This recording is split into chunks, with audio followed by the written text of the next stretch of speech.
আসসালামু আলাইকুম এভরিওয়ান, সবাই কেমন আছেন? আশা করি সবাই ভালো আছেন। আমি আপনাদের দোয়ায় ভালো আছি। তো আজকে আমি ভুড়ির রেসিপি করে আপনাদের দেখাবো। অনেকেই ভুড়ির রান্নাটা ঝামেলা মনে করে, জাল দিতে হয়, এই জন্য রান্নাটা করতে চায় না। তো খুব সহজভাবে আমি এখানে ভুড়ির রান্না দেখাচ্ছি আপনাদেরকে। প্রথমে আমি এই ভুড়ির সাথে দিয়ে দিলাম দারুচিনি, এলাচ, পেঁয়াজ কুচি। এরপর দিয়ে দিচ্ছি 2 টেবিল চামচ আদা রসুন বাটা, 1 টেবিল চামচ এলাচ জিরা বাটা, 2 টেবিল চামচ দিয়ে দিচ্ছি হলুদ গুঁড়ো, 1 টেবিল চামচ মরিচ গুঁড়ো এবং স্বাদ মতো লবণ। ঝালের পরিমাণটা বাড়িয়ে কমিয়ে নিতে পারেন, তবে কম দিলে কিন্তু খেতে দারুণ লাগে। এবং তেলের পরিমাণটাও পরিমাণ মতো দিতে হবে। যদি আপনাদের ভুঁড়ির সাথে চর্বি থাকে, যেটা রান্না করবেন, চর্বি থাকলে তেলের পরিমাণটা কমিয়ে দিবেন, তাহলে কিন্তু খেতে দারুণ লাগবে।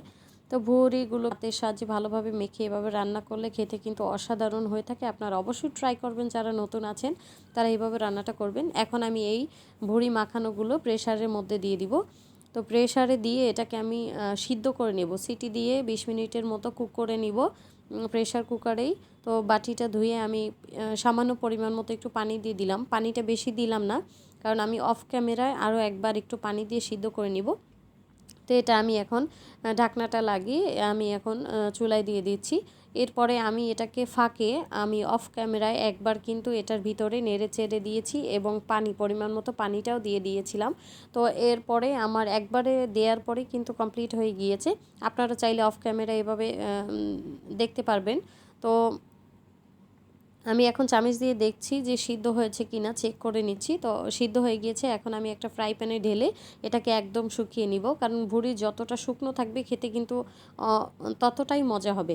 তো এটা কিন্তু অনবরত এরপরে নেড়ে দিতে হবে, কারণ এটা কিন্তু মানে একদম শুকনো শুকনো করতে হবে। আর চুলার উপরে থাকলে কিন্তু এটা ফুটতে থাকে, এই জন্য আমি ঢেকে দিয়েছি। কারণ ভুঁড়িটা যখনই টেনে যায় আস্তে আস্তে শুকিয়ে আসে, তখন কিন্তু অনেক বেশি ফুটতে থাকে।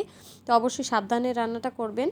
যখন ফুটতে থাকবে তখন ঢাকনা দিয়ে ঢেকে দিবেন এবং চুলার আঁচটা কমিয়ে দিবেন। এরপরে আস্তে আস্তে নাড়তে থাকবেন, তাহলে কিন্তু ভুঁড়ির কালারটা আস্তে আস্তে যতটাই শুকাবে ততই কিন্তু কালার চলে আসবে। তো যারা নতুন আছেন, এখনও আমার ফেসবুক পেজটি ফলো দেননি, তারা প্লিজ আমার ফেসবুক পেজটি ফলো দিবেন এবং ইউটিউব চ্যানেলটি সাবস্ক্রাইব করে দিবেন।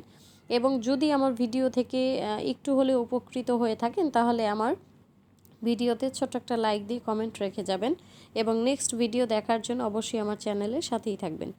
তো এখানে আমার ভুঁড়ি কমপ্লিট হয়ে গিয়েছে, খাসির ভুঁড়িটা রান্না কমপ্লিট হয়ে গিয়েছে। এখন আমি সার্ভ করে আপনাদের দেখাচ্ছি যেই হচ্ছে ফাইনাল লুক।